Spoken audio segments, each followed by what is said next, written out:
รมประจำปี 2568 ระหว่างวันที่ 1-10 มีนาคม 2568 ณ สำนักวิปัสสนาปฏิบัติบูชาพระพุทธบาท4 รอยหลวงปู่ทองสิริมังคโลตำบลสลวงอำเภอแม่ริมจังหวัดเชียงใหม่ขอเชิญทุกท่านร่วมเป็นเจ้าภาพถวายภัตตาหารวันละ 15,000 บาทข้าวต้มเช้าวันละ 1,500 บาทน้ำปานะวันละ 1,000 บาทหรือตามกำลังศรัทธามีพระสงฆ์เข้าร่วมปฏิวัติกรรมในครั้งนี้จำนวน100 รูปและขอเชิญทุกท่านร่วมเข้าพระป่าสามัคคีและร่วมพิธีสืบชะตาหลวงในวันอังคารที่ 11 มีนาคม 2568 วัตถุประสงค์เพื่อสร้างศาลาปฏิบัติธรรมบำเพ็ญบุญและหล่อองค์ทองเหลืองพระนางจามเทวีพระสุพรรณกัลยาสมเด็จพระนเรศวรมหาราชสมเด็จพระเอกาทศรสสมเด็จพระเจ้าตากสินมหาราชปางสมาธิหน้าตัก36 นิ้วสูง41 นิ้วและขอเชิญร่วมเป็นเจ้าภาพเททองเหลืององค์ละ 250,000 บาทพร้อมฐานที่ประทับหรือตามกำลังศรัทธากำหนดงานเวลา 9 นาฬิกาพิธีสืบชะตาหลวงเวลา 10 นาฬิกา 39 นาทีพิธีทอดพระป่าสามัคคีโอกาสนี้จึงขอเรียนเชิญทุกท่านร่วมทำบุญตามกำลังศรัทธาสร้างเสริมบารมีกายดีจิตใจแจ่มใสเป็นมงคลชีวิตผ่านบัญชีธนาคารกรุงไทยสาขาโลตัสแม่แตงชื่อบัญชีพระกิตินัทพรพิชิตวัฒนากิจและนางสาวสุวรินทร์อินสวรรค์แม่ชีและนายนรงค์ศรีทิพันเอกเลขที่บัญชี 876064848 1สอบถามข้อมูลเพิ่มเติมได้ที่ 081-783-6514 092-323-4798 อย่าลืมวันที่ 1-11 มีนาคม 2568 เชิญร่วมงานปริวาสกรรมและทำบุญทอดพระป่าสามัคคีณสำนักวิปัสสนาปฏิบัติบูชาพระพุทธบาท4 รอยหลวงปู่ทองสิริมังคโลตำบลสลวงอำเภอแม่ริมจังหวัดเชียงใหม่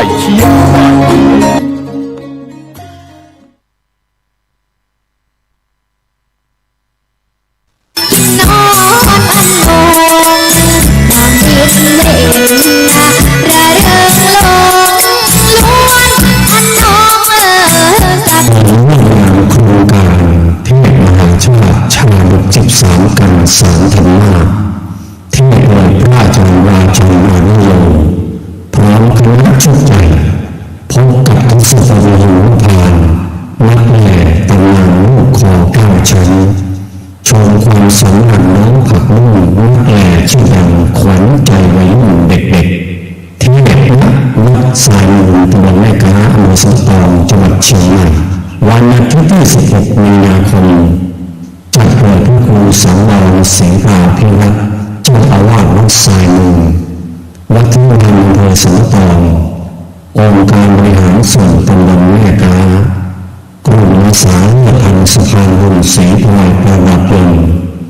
เพื่อส่งเสริมพระพุทธศาสนาสร้างหอระฆังจัดซื้อข้าวสารอาหารแห้งให้กับผู้ยากไร้ผู้ด้อยโอกาสผู้ป่วยติดเตียงในเขตจังหวัดเชียงใหม่และจังหวัดลำพูนขอเชิญทุกหน่วยงานบริษัทห้างร้านต่างๆกลุ่มคณะต่างๆหมู่บ้านชุมชนทุกท่านทุกคนร่วมฟังเทศน์13 กันสารธรรมะร่วมนับเป็นเจ้าภาพกันเทศน์รวมทางความสามัคคีร่วมด้วยช่วยกันอานิสงส์สูงยิ่งนักเป็นมงคลชีวิตต่อตนเองและผู้อื่นความสำเร็จกำลังเกิดขึ้นขอขอบคุณยินดีต้อนรับพี่น้องต่างจังหวัดต่างอำเภอต่างหมู่บ้านที่แจ้งมาจะเดินทางมาร่วมในงานนี้วันอาทิตย์ที่ 16 มีนาคมณ วัดสายมูลตำบลแม่กาอำเภอสันตองจังหวัดเชียงใหม่เทศน์ตั้งแต่เวลา 9 นาฬิกาถึง 17 นาฬิกาขอเชิญทุกท่านเป็นเจ้าภาพกันเทศน์13 กันและรับเป็นเจ้าภาพรวมทางติดต่อ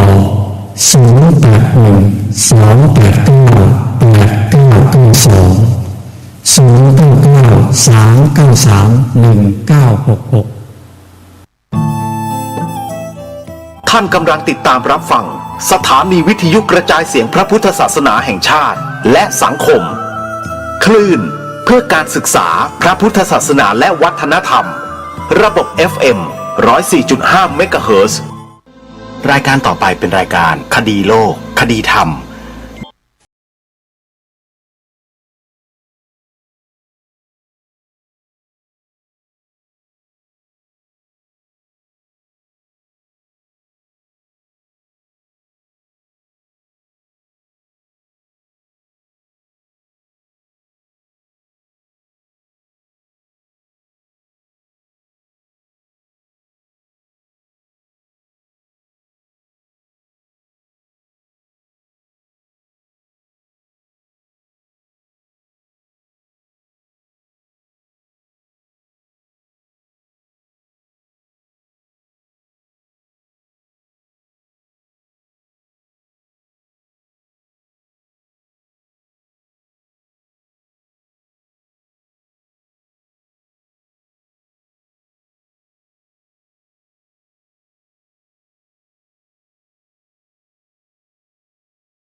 ที่3 มีนาคม พระพุทธศักราช 2568 รายการคดีโลกคดีธรรมมาพบกับสาธุชนเป็นประจำทุกวันจันทร์ถึงวันศุกร์และวันเสาร์อาทิตย์ทางสถานีวิทยุแห่งนี้สาธุชนสามารถใช้โทรศัพท์มือถือของท่านระบบ Android ดาวน์โหลดแอปพลิเคชันที่ชื่อว่าวิทยุพุทธศาสนาทั่วไทยเพื่อติดตามรับฟังรายการนี้ได้เป็นประจำทุกวันวันหนึ่งสามารถฟังได้ถึง5 เวลาและยังมีรายการธรรมะสาระที่ดีๆจากสถานีวิทยุพระพุทธศาสนาแห่งชาติคลื่นต่างๆที่รวมกันอยู่ในแอปพลิเคชันนี้มากถึง48 สถานีให้ท่านได้เลือกรับฟังโดยอิสระจึงขอเรียนเชิญสาธุชนช่วยกันบอกต่อให้ผู้อื่นได้รับรู้เพื่อดาวน์โหลดแอปพลิเคชันนี้ไว้ในโทรศัพท์มือถือให้ทั่วถึงกันจะเป็นบุญเป็นกุศลอย่างยิ่งสำหรับในวันนี้ทางรายการก็มีเรื่องราวที่น่าสนใจมานำเสนอต่อท่านผู้ฟังสืบเนื่องจากครั้งที่แล้ว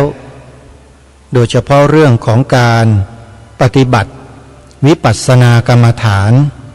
ตามแนวมหาสติปัฏฐานสูตรซึ่งในปัจจุบันนี้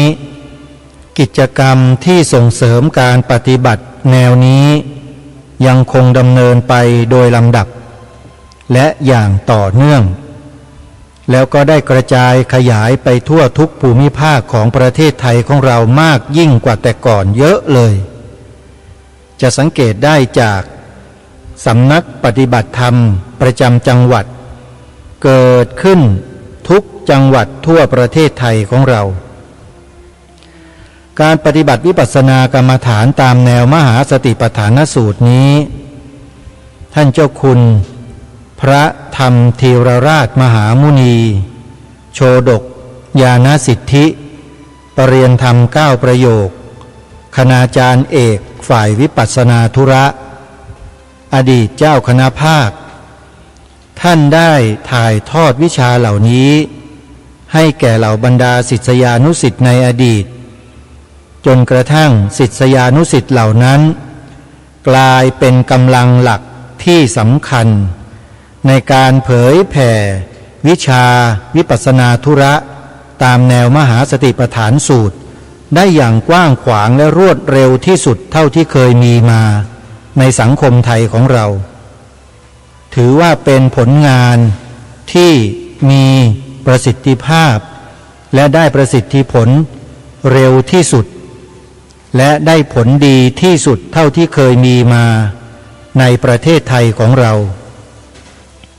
การปฏิบัติวิปัสสนากรรมฐานตามแนวมหาสติปัฏฐานสูตรนี้ถ้าหากว่าใครที่ยังไม่เคยลงมือปฏิบัติด้วยตนเองก็จะไม่มีวันรู้และไม่มีวันเข้าใจได้เลยว่าการปฏิบัติแนวนี้เนี่ยดีอย่างไรมีประโยชน์อย่างไรให้ผลแก่ผู้ปฏิบัติอย่างไรจะไม่รู้เลยในอดีตก่อนที่กองการวิปัสสนาธุระแห่งประเทศไทยในพระสังฆราชูปถัมภ์เกิดขึ้นนั้นการปฏิบัติธรรมในประเทศไทยของเราเนี่ยยังไม่มีรูปแบบแผนที่แน่นอนและตายตัวแต่ละสำนักก็ปฏิบัติไปตามแนวทางที่ตนเองถนัดไม่มีมาตรฐานที่เป็นเอกภาพครูบาอาจารย์สำนักไหนพาปฏิบัติกันไปอย่างไรก็เดินตามครูบาอาจารย์กันไปอย่างนั้นจนกระทั่งเจ้าประคุณสมเด็จพระพุทธาจารย์อาสภมหาเถระอดีตผู้ปฏิบัติหน้าที่สมเด็จพระสังฆราชอดีตสังฆมนตรีว่าการองค์การปกครองอดีตกรรมการมหาเถระสมาคมอดีตอธิบดีสงฆ์วัดมหาธาตุยุวราชรังสฤษฎ์ท่านได้เล็งเห็นถึงข้อนี้จึงได้พยายามศึกษาหาข้อมูลในการที่จะเรียนรู้เรื่องการปฏิบัติใน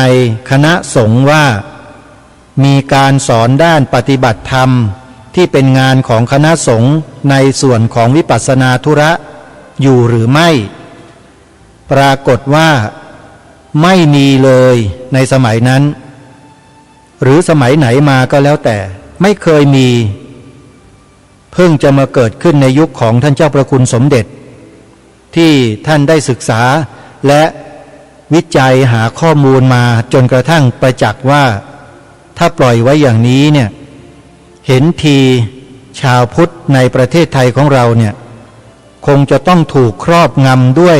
หลักการใดหลักการหนึ่งที่ไม่ถูกต้องเป็นแน่ท่านก็เลยนำคำสอนของพระสัมมาสัมพุทธเจ้าในส่วนของวิปัสสนาธุระเนี่ยออกมาเผยแผ่ให้กับสาธารณชนทั่วไปได้รับทราบแล้วก็ได้ส่งลูกศิษย์ของท่านเองคือพระมหาโชฎกญาณสิทธิปริยธรรม9ประโยคผู้มีความเชี่ยวชาญชำนาญในด้านของหลักธรรมคำสอนทางพระพุทธศาสนาโดยท่านได้ฉายาว่าพระไตรปิฎกเคลื่อนที่ให้ไปเรียนวิชาวิปัสสนาธุระจากประเทศเมียนมาในสมัยนั้นก็คือพม่านี่แหละจนกระทั่งจบหลักสูตรพอเป็นที่รู้และเข้าใจอย่างถ่องแท้แล้วก็กลับมาที่ประเทศไทยนำวิชาการเหล่านั้นเนี่ยมาเผยแพร่ในประเทศไทยจนประสบความสำเร็จมาจนถึงยุคปัจจุบันของเรานี้และในปัจจุบันกองการวิปัสสนาธุระแห่งประเทศไทยในพระสังฆราชูปถัมภ์กำลังดำเนินกิจการด้านวิปัสสนาธุระอย่างเข้มข้นมาโดยตลอดอาตมาภาพและกระผมในฐานะที่เป็นคณะกรรมการบริหารกองการวิปัสสนาธุระแห่งประเทศไทยในพระสังฆราชูปถัมภ์ในตำแหน่งผู้ช่วยเลขาธิการกองการวิปัสสนาธุระแห่งประเทศไทยดังกล่าวได้ติดตามข่าวสารข้อมูลได้เข้าร่วมประชุมกับคณะกรรมการบริหารมาโดยตลอดจึงทราบความเคลื่อนไหวและการทำงานของกองการวิปัสสนาธุระแห่งประเทศไทยในพระสังฆราชูปถัมภ์นี้เป็นอย่างดีต้องขอกราบขอบพระคุณท่านผู้อำนวยการใหญ่พระเดชพระคุณหลวงพ่อเจ้าคุณพระพรหมวชิราธิบดีอธิบดีสงฆ์วัดมหาธาตุยุวราชรังสฤษฎ์และพระอาจารย์ใหญ่ฝ่ายวิปัสสนาธุระแห่งประเทศไทยท่านเจ้าคุณพระพรหมวชิระวิมลมุนีวิปัสสนา หรือเจ้าคุณบุญชิตที่แต่งตั้งให้ดำรงตำแหน่งนี้เพื่อช่วยกันบริหารจัดการขับเคลื่อนงานวิปัสสนาธุระของกองการวิปัสสนาธุระแห่งประเทศไทยนี้ไปสู่พี่น้องประชาชนคนไทยเราให้กว้างไกลให้มากที่สุดเพื่อประโยชน์สุขของมหาชนที่ต้องการความสงบสุขร่มเย็นอย่างแท้จริงตลอดไปเพราะฉะนั้นท่านสาธุชนทุกท่าน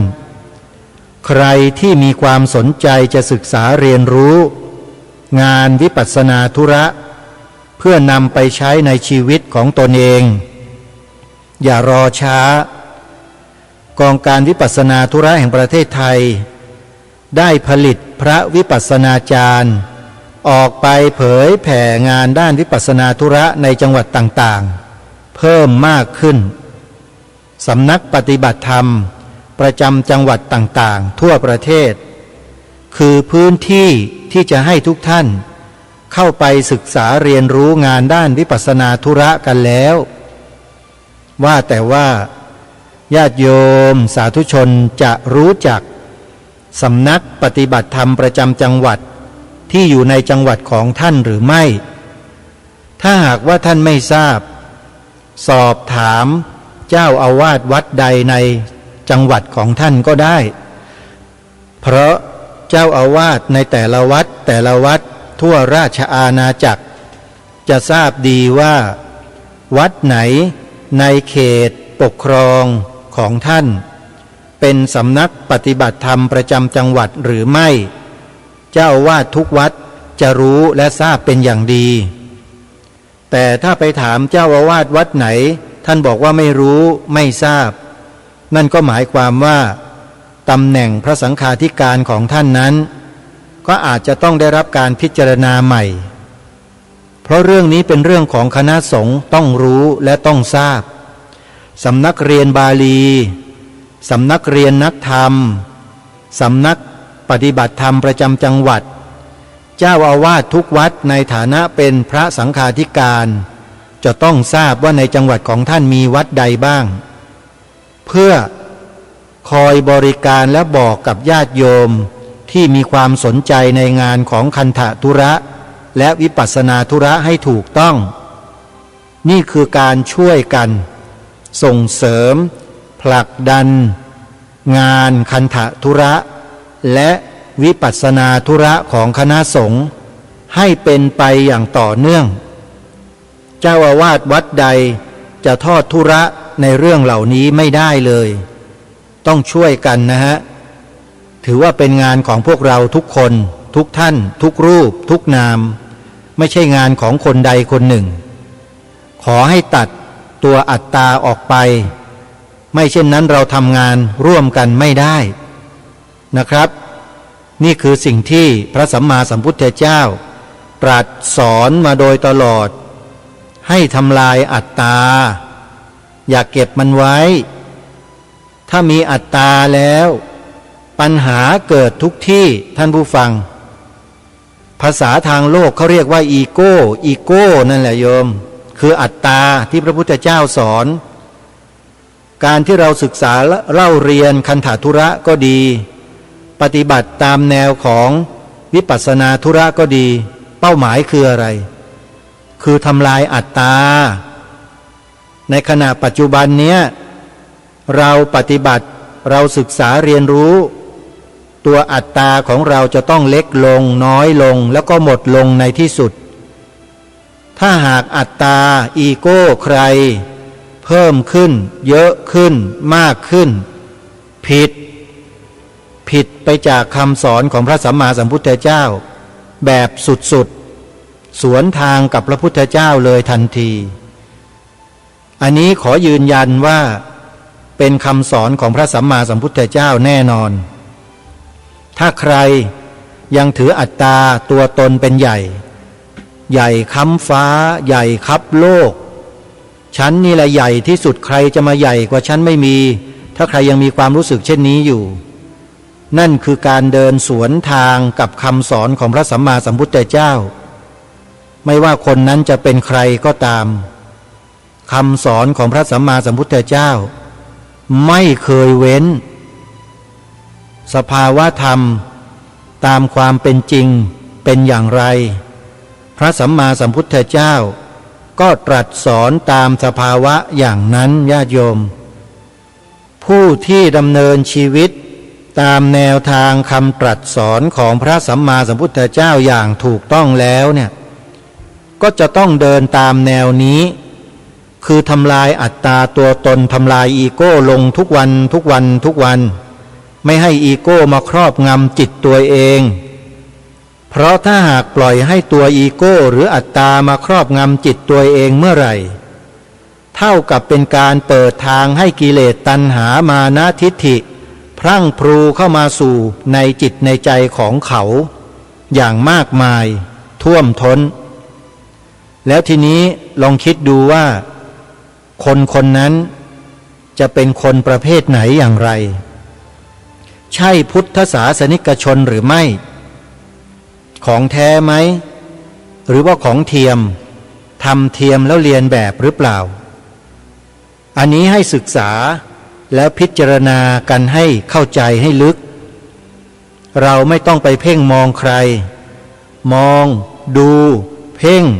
จิตใจของเรานี่แหละเพราะใจคนอื่นก็ไม่ต่างอะไรกับใจของเราเลยถูกสร้างขึ้นมาด้วยสภาวะที่เป็นธรรมะทั้งฝ่ายกุศลและอกุศลปะปนเปกันอยู่มาเหมือนกันหมดเลยมีอยู่หนึ่งเดียวเท่านั้นที่อุบัติขึ้นมาในโลกแล้วมาสอนให้มนุษย์อย่างพวกเราเนี่ยหลุดพ้นไปจากวงจรอุบาทเหล่านั้นได้ผู้นั้นก็คือพระสัมมาสัมพุทธเจ้าสาธุชนผู้ฟังทุกท่านอย่ารอช้านะโยมลมหายใจของพวกเราเนี่ยมันเหลือกันอีกไม่มากแล้วรีบนำสังขารร่างกายที่มันยังพอมีกำลังอยู่เนี่ยไปรับสิ่งที่ดีที่สุดในโลกเข้ามาสู่ชีวิตเถอะใช้เวลาไม่เกิน7 วันท่านจะรู้จักตัวเองแล้วท่านจะสามารถนำเอาวิชาเหล่านั้นเนี่ยไปใช้ในชีวิตประจำวันได้อย่างหรูหราเลยจริงๆขอยืนยันเลย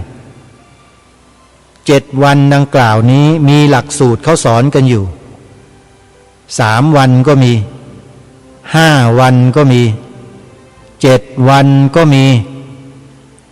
ท่านลองเสิร์ชดูใน Google พิมพ์คำว่า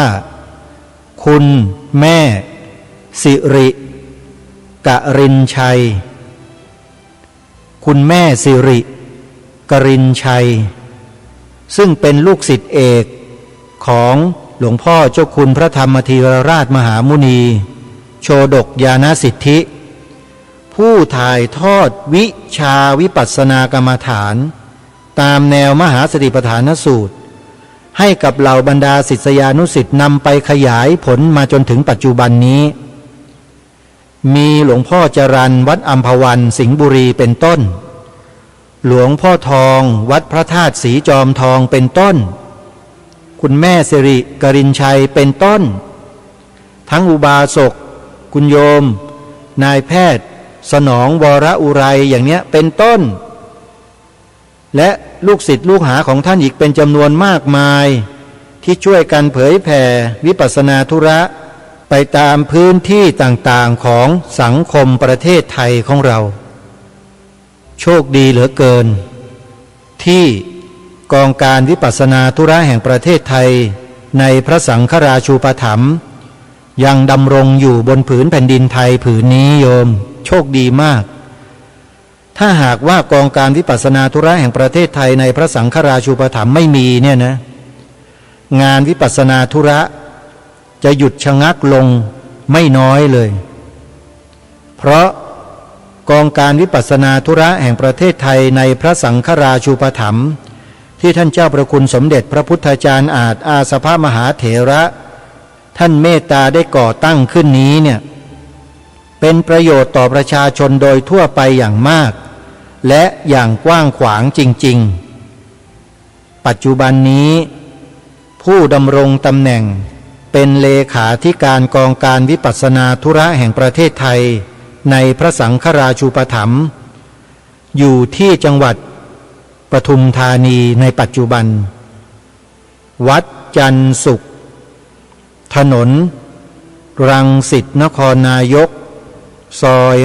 56ญาติโยมถนนเส้นนี้จะวิ่งผ่านฟิวเจอร์พาร์ครังสิตเลียบคลองรังสิตไปจนกระทั่งถึงนู่นเขตจังหวัดนครนายกนุ่นโยมแล้ววัดจันทร์สุขเนี่ยอยู่ฝั่งขวามือของคลองรังสิตเวลาจะไปวัดจันทร์สุขจะต้องข้ามสะพานเพื่อข้ามคลองไปฝั่งขวามือขาออกนะฮะอยู่ขวามือข้ามคลองไปแล้วก็เข้าซอย56โยมถนนจะพาไปชนกับวัดเลยวัดเนี่ยจะอยู่ตรงกับถนนเป๊ะเลยโยมนะฮะ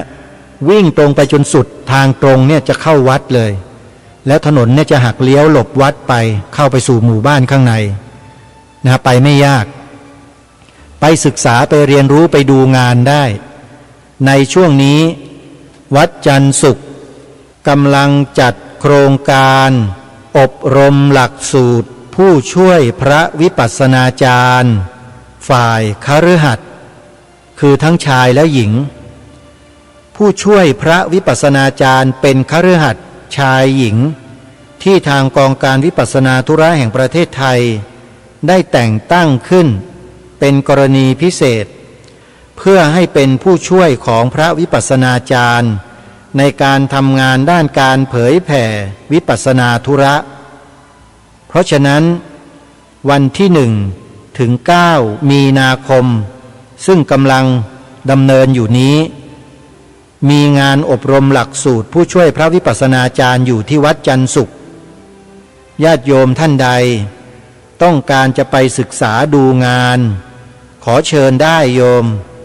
เดินทางไปได้ด้วยตนเองเลยอยู่แค่รังสิตนี่เองโยมเดี๋ยวจะบอกเบอร์โทรศัพท์ของท่านเจ้าอาวาสไว้ให้ท่านดำรงตำแหน่งเป็นเลขาธิการกองการวิปัสสนาธุระแห่งประเทศไทยในพระสังฆราชูปถัมภ์อยู่ในปัจจุบันด้วยมีข้อสงสัยประการใดที่จะสอบถามท่านญาติโยมก็สามารถที่จะสอบถามท่านอาจารย์พระครูได้เลยโยมหมายเลขโทรศัพท์081-9-1-7-0-2-2-3อีกครั้งนะฮะเบอร์โทรศัพท์081-9-1-7-0-2-2-3ซึ่งในช่วงนี้วันที่1 ถึง 9 มีนาคมทางวัดจันทร์สุขกำลังจัดอบรมหลักสูตรผู้ช่วยพระวิปัสสนาจารย์จะมีการปฏิบัติวิปัสสนากรรมฐาน9 วันญาติโยมนะฮะแล้วก็ในงานนั้นจะมีเทศมหาชาติเป็นการรักษาสืบสารบุญประเพณีบุญภเวทเอาไว้ด้วยใครจะไปร่วมฟังเทศมหาชาติ13 กันพันพระคาถาแบบเต็มรูปแบบนะโยมนะไปที่วัดจันทร์สุขได้เลย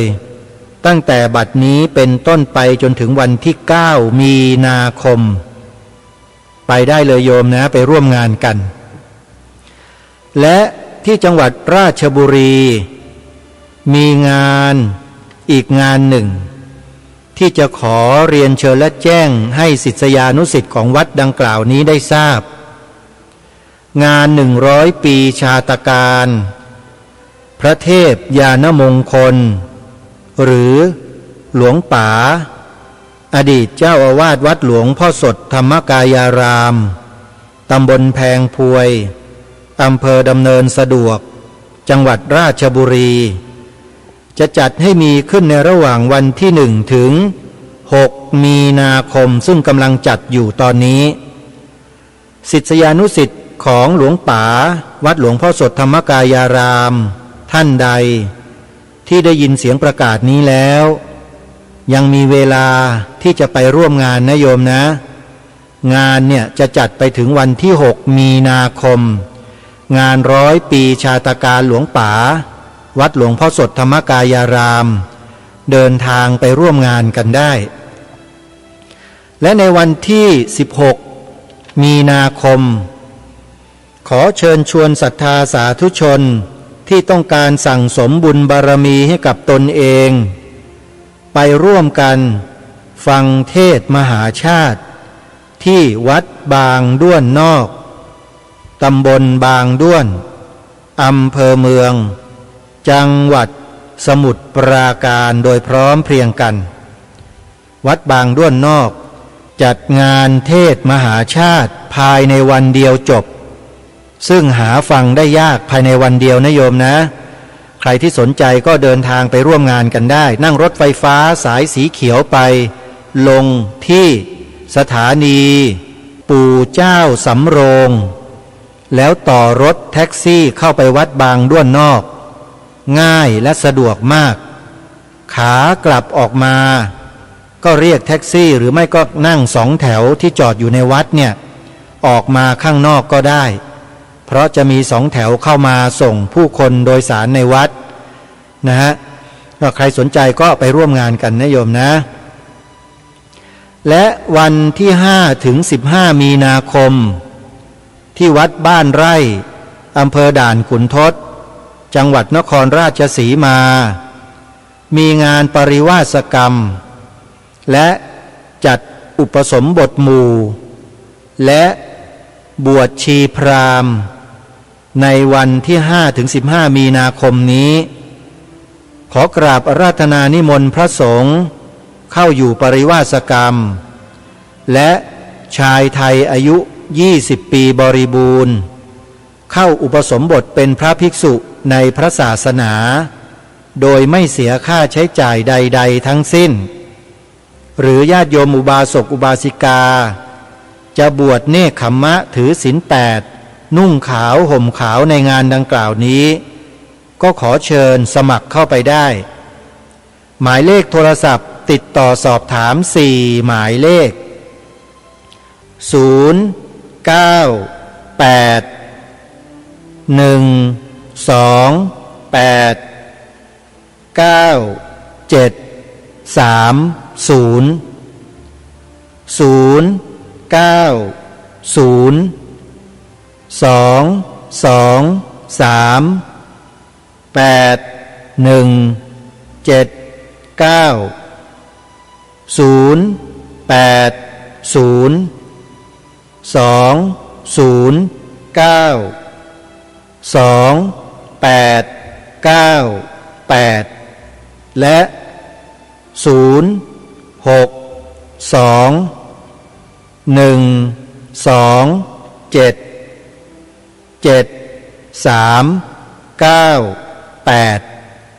เป็นเบอร์โทรศัพท์ของวัดบ้านไร่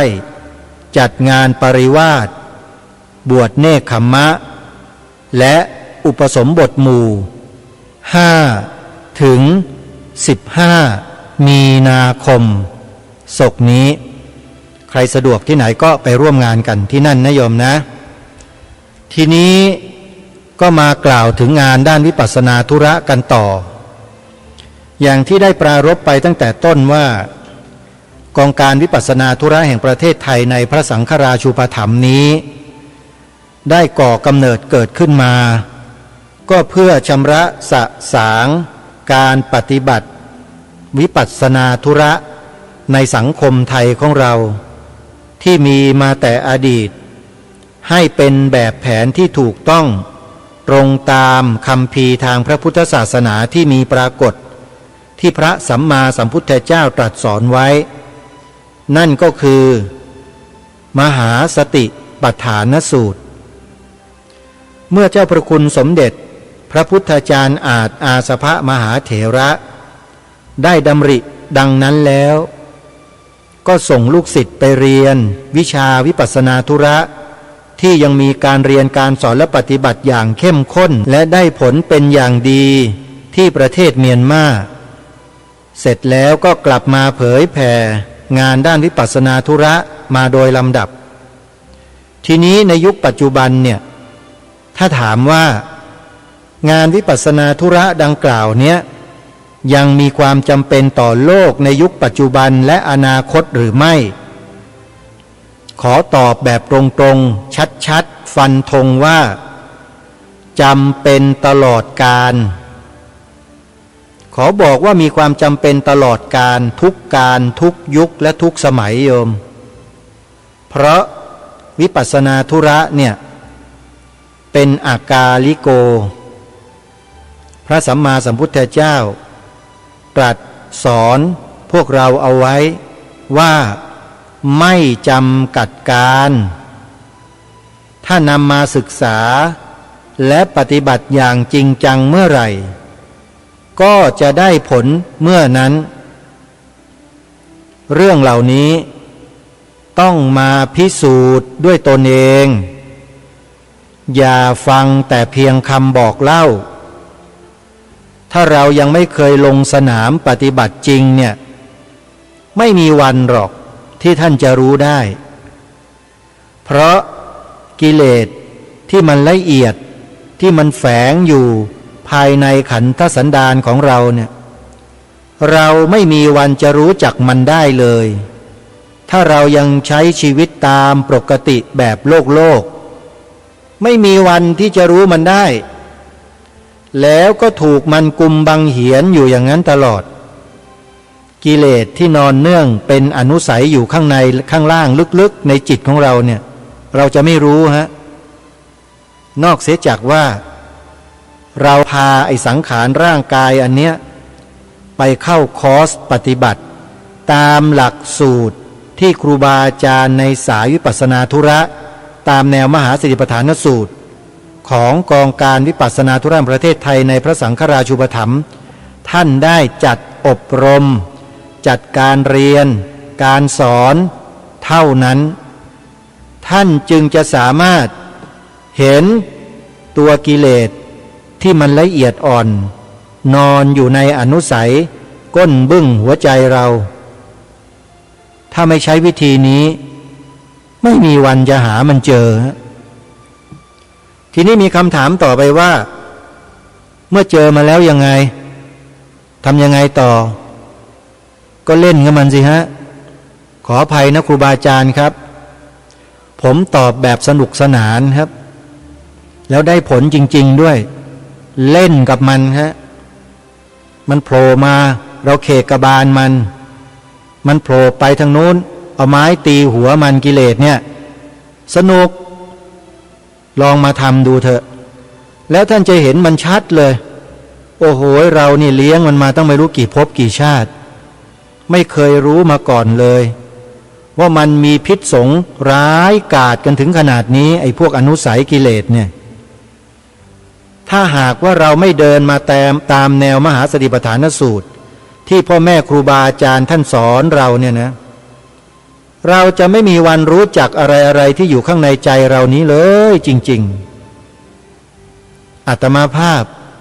เป็นตัวอย่างหนึ่งกับอีกหลายร้อยหลายพันหลายหมื่นหลายแสนตัวอย่างที่ผ่านกระบวนการเดินจงกรมนั่งสมาธิตามแนวมหาสติปัฏฐานสูตรมาแล้วเนี่ย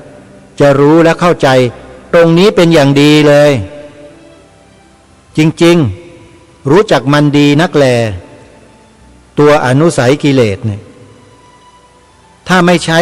วิธีการเดินจงกรมนั่งสมาธิตามแนวมหาสติปัฏฐานสูตรที่กองการวิปัสสนาธุระแห่งประเทศไทยในพระสังฆราชูปถัมภ์ได้กำหนดให้เรียนรู้กันแล้วก็ความหวังที่จะได้รู้จักมันนี่ยากเหลือเกินยากมากแล้วส่วนใหญ่เนี่ยที่ไม่ได้ปฏิบัติตามแนวนี้นะก็จะมีอะไรต่อมีอะไรที่เป็นไปในลักษณะที่แตกต่างจากการเจริญสติปัฏฐานสี่นี้อย่างมากเลยซึ่งในเรื่องนี้ถ้าใครอยากรู้อยากทราบขอให้ท่านเนี่ยไปเปิดเทศลำดับญาณของหลวงพ่อเจ้าคุณพระธรรมธีรราชมหามุนีโชดกญาณสิทธิที่มีการเผยแพร่กันอยู่ใน YouTube ฟังกันดู มีอยู่ช่วงหนึ่งหลวงพ่อท่านเปิดเผยความจริงขึ้นมาให้เราฟังลูกศิษย์ของหลวงปู่นั้นหลวงปู่โน้นลูกศิษย์ของหลวงพ่อนั้นหลวงพ่อโน้นมาหาหลวงพ่อโชฎกแล้วหลวงพ่อโชฎกก็ได้แนะนำวิธีการกำหนดด้วยสติให้รู้จักสิ่งที่มาปรากฏอยู่ในขณะที่ทำสมาธิว่าคืออะไรเลือกกำหนดไปแล้วเกิดสภาวะอย่างไรก็มาให้ส่งให้หลวงพ่อได้ทราบและหลวงพ่อท่านก็เพิ่มเวลาของการเดินการนั่งให้โยคาวจรนั้นกำหนดแล้วผลที่ปรากฏขึ้นมาได้อย่างไรก็มาส่งให้หลวงพ่อท่านได้ทราบจนกระทั่งผู้ปฏิบัตินั้นเกิดความพึงพอใจด้วยตนเองโดยไม่ต้องไปบีบบังคับหรือไปชี้นำอะไรสักอย่างหนึ่งแค่แนะแนวทางให้เดินเท่านั้นเองฮะพอเดินถูกทางแล้วก็จะไปเจอสิ่งที่ตนเองตั้งใจและต้องการโดยไม่ต้องไปตั้งความหวังปรารถนาอะไรเลยฮะถ้าเดินตามแนวสติปัฏฐานสูตรแล้วเนี่ยโยมจะเจอเองเจอทุกคนด้วยขอบอกว่าเจอทุกคนแล้วแต่บุญบารมีที่สั่งสมมาแต่อดีตว่าจะเจอถึงขั้นไหนเท่านั้นเองเพราะวิปัสสนาญาณเนี่ยมีทั้งหมดโสรสะขั้นโสรสะคือตัวเลขที่เป็นภาษาบาลีถ้าเป็นภาษาไทยๆเราเขาเรียกว่า16ขั้น16ขั้นญาติโยมอาตมาภาพนี่ก็เรียนจบหลักสูตรรุ่น16พอดีเลยเลข16เหมือนกัน16ขั้นเราจะปฏิบัติไปถึงขั้นไหนนั้นเราจะรู้ได้ด้วยตนเองครูบาอาจารย์ท่านจะคอยแนะนำคอยบอกเราเองลองไปฟังเทศลำดับญาณของหลวงพ่อเจ้าคุณโชฎกอยู่นะในคลิป YouTube นี่แหละพิมพ์เข้าไปคำนี้แหละฮะเทศลำดับญาณ4 พยางค์เท่านั้นแหละเดี๋ยวท่านก็เจอแล้วท่านจะได้ฟังช่วงที่หลวงพ่อพูดถึงบุคคลสำคัญที่มาปฏิบัติธรรมให้หลวงพ่อท่านแก้อารมณ์ให้เนี่ยฟังแล้วอย่าตกใจก็แล้วกันอย่าตกใจนะแล้วต้องขอร้องทุกคนด้วยว่าอย่าไปตำหนิอย่าไปว่าอย่าไปดูถูกดูหมิ่นดูแคลนใครนะโยมนักปฏิบัติวิปัสสนากรรมฐานจะไม่ดูถูกใครจะไม่ข่มเหงใครจะไม่พูดให้เขาเสื่อมเสียความศรัทธาหรือความมั่นคงในใจนะอย่าทำนะโยมได้ยินได้ฟังแล้วก็ให้อนุโมทนาบุญกับพ่อแม่ครูบาอาจารย์เหล่านั้นที่ท่านกลับมาเดินทางได้ถูกต้องอันนี้ถึงจะถูกอนุโมทนาบุญกันแล้วอย่าไปกระแนะกระแหนอย่าไปอะไรนะยกเว้นศัตรูของบ้านเมืองเนี่ยโยมกระแนะกระแหนกันเข้าไปเถอะเพราะพวกนี้ทำสิ่งไม่ดีให้ชาติบ้านเมืองเนี่ยไม่ผิดหรอกเพราะเราต้องการจะกำจัดสิ่งไม่ดีออกจากบ้านเมืองเพราะทำสิ่งไม่ดีเราจะเก็บไว้ทำไมไปส่งเสริมกันทำไมใช่ไหมสิ่งไม่ดีเนี่ยก็ต้องกระแนะกระแหนต้องตำหนิติติงต้องว่าต้องเตือนต้องบอกเหมือนอย่างรายการคดีโลกคดีธรรมที่พูดมาโดยตลอดเนี่ย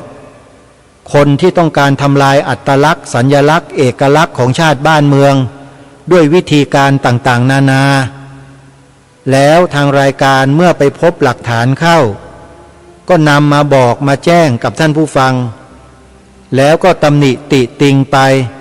พูดเทียบเคียงไปว่าการกระทำเช่นนั้นมันเหมือนกับการกระทำอย่างไรดีหรือไม่ถ้าดีควรจะทำยังไงถ้าไม่ดีควรจะทำอย่างไร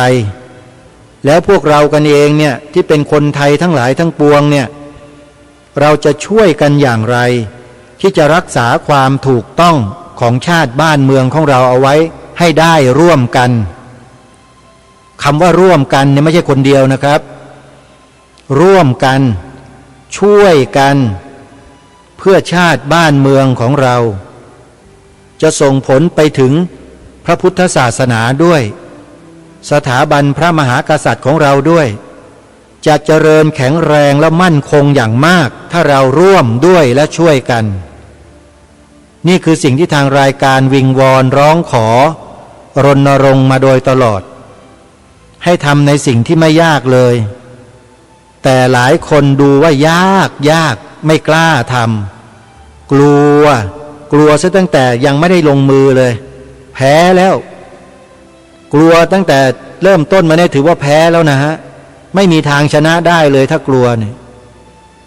ไม่มีอะไรน่ากลัวในโลกใบนี้โยมจำไว้นะสำหรับนักวิปัสสนากรรมฐานเนี่ยเขาไม่เคยกลัวสิ่งใดเลยถ้าสิ่งนั้นถูกต้องเนี่ยเขาไม่กลัวสิ่งผิดก็ไม่เคยกลัวเพราะเราดำเนินในสิ่งที่ถูกแล้วอย่าไปกลัวสิ่งที่ผิดถ้าคนที่เดินถูกแล้วทำถูกแล้วกลัวสิ่งที่ผิดหรือกลัวคนผิดโลกนี้มันจะอยู่กันได้ไหมอะถามหน่อยถ้าคนดีกลัวคนไม่ดีเนี่ยนี่คือสัจธรรมความจริงที่เราต้องยอมรับเพราะนั้นเรากำลังทำสิ่งที่ดีสิ่งที่ถูกต้องจำเป็นหรือเราต้องกลัวคนที่ทำไม่ดีและคนที่ทำไม่ถูกต้องกลัวทำไมบ้านเมืองนี้เขามีกฎหมายมีขื่อมีแปรไว้เพื่อปกป้องคนดีนะโยมเข้าใจกันผิดหรือเปล่าอย่าไปหลงเชื่ออย่าไปหลงอะไรที่มันผิดสิจง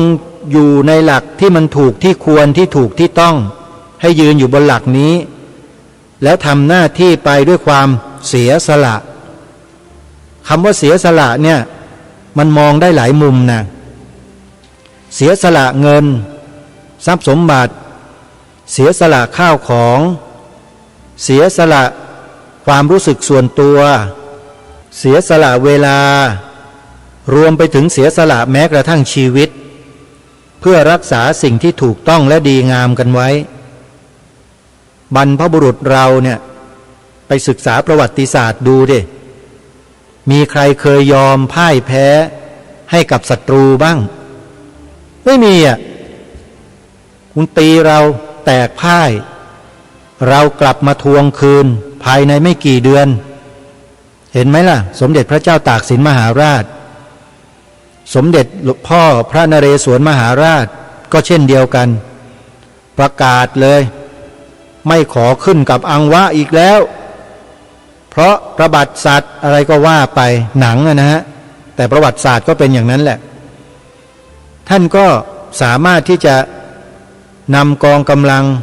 กอบกู้เอกราชคืนให้กับความเป็นไทยของสังคมของเราได้ประเทศชาติบ้านเมืองราชอาณาจักรได้ประวัติศาสตร์ชัดเจนอยู่แล้วถ้าบรรพบุรุษไทยเรากลัวตั้งแต่ต้นถามว่าจะมีวันนี้ไหมจะมีคำว่าเอกราชให้แก่พวกเราได้เกิดความรู้สึกภาคภูมิใจตัวเองไหมเล่าใครไม่ภาคภูมิใจเอกราชของตนเองบ้างมีไหมมีคนไทยคนไหนบ้างที่มันบอกว่าความเป็นเอกราชเนี่ยมันไม่เห็นดีตรงไหนเลยไม่ควรจะให้มีหรอกโยนมันทิ้งไปซะมีไอ้คนไทยคนไหนบ้างที่มันคิดอย่างเงี้ยมีไหมไอ้อย่างนี้ไม่ใช่คนไทยฮะถ้าคิดกันแบบนี้นะไม่ใช่นะครับเนี่ยรายการคดีโลกคดีธรรมเมื่อพูดและปรารภสิ่งเหล่านี้แล้วเนี่ยมันทำให้เกิดความอินขึ้นมาทันทีญาติโยมต้องขอขมาครูบาอาจารย์ด้วยนะครับขอขมาญาติโยมด้วยback to basic กลับมาที่เดิมเวลาก็ใกล้จะหมดพอดีเลยโยมสรุปสั้นๆอย่างนี้นะว่างานวิปัสสนาธุระเนี่ยต้องเป็น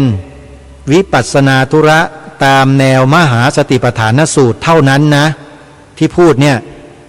ที่กองการวิปัสสนาธุระแห่งประเทศไทยในพระสังฆราชูปถัมภ์ดำเนินอยู่เนี่ยมีความจำเป็นต่อมวลมนุษยชาติในโลกตลอดกาลทุกเมื่อจำเป็นตลอดเลยโลกใบนี้จะเปลี่ยนแปลงเทคโนโลยีให้เป็น AI ซูเปอร์ AI โคตร AI แค่ไหนก็ตามวิปัสสนาธุระตามแนวมหาสติปัฏฐานสูตรก็ยังเหนือกว่าสิ่งเหล่านั้นตลอดกาลไม่ได้คุยนะเป็นความจริงไม่เชื่อลองมาปฏิบัติดูสิแล้วท่านจะได้คำตอบด้วยตัวท่านเองอย่ามาเพิ่งเชื่อผู้พูดเดี๋ยวจะหาว่าผู้พูดนี่โม้พูดความจริงแล้วบางทีคนเราก็ไม่เชื่อเพราะอะไรเพราะถูกกลาแลนครอบงำอยู่กลาแลนนี่คืออะไรฮะคือหลักสูตรที่พวกต่างชาติเหล่านั้นเขากำหนดมาครอบงำมนุษย์ในโลกนี้ทั้งโลกอยู่ยังติดกันอยู่ตรงนั้นไงแต่สำหรับพวกเราเนี่ยซึ่งเป็นพวกที่ออกมาจากกลานั้นตั้งนานแล้วไม่ยอมให้กลาเหล่านั้นครอบพวกเราเนี่ยนะเราไม่สามารถที่จะเดินไปให้พวกกลาเหล่านั้นมาครอบเราอีกต่อไปได้แค่ประถม6ก็พอแล้วพวกแค่นั้นก็เหลือเฟือแล้วไม่จำเป็นที่เราจะต้องไปให้เขาครอบมากกว่านั้นอีกพูดอย่างนี้ก็คิดว่าหลายๆท่านก็คงจะเข้าใจนะว่าหมายถึงอะไรฮะมีวิชาเดียวฮะที่สามารถทำให้มนุษย์เราเป็นอิสระจากกลาเหล่านั้นได้นี่คือเรื่องจริงนะแต่อย่าเพิ่งเชื่อนะให้เชื่อที่พระเจ้าตรัสสอนว่าใครพูดอะไรก็ตามจะอ้างพระไตรปิฎกจะอ้างว่าพระพุทธเจ้าตรัสอย่างนั้นอย่าเพิ่งเชื่อมาลงมือเองนี่ที่วัดจันทร์สุขเนี่ยฮะวัดจันทร์สุขตำบลประชาธิปัตย์อำเภอธัญบุรีจังหวัดปทุมธานีอยู่ถนนรังสิตนครนายกซอย56เข้าไปสิฮะกำลังจัดงานวิปัสสนาธุระอยู่พอดีเลยถึงวันที่9มีนาคมเนี่ยเบอร์โทรศัพท์ถ้าท่านจะสอบถามรายละเอียดอะไรนะฮะโทรไปได้ที่หมายเลขนี้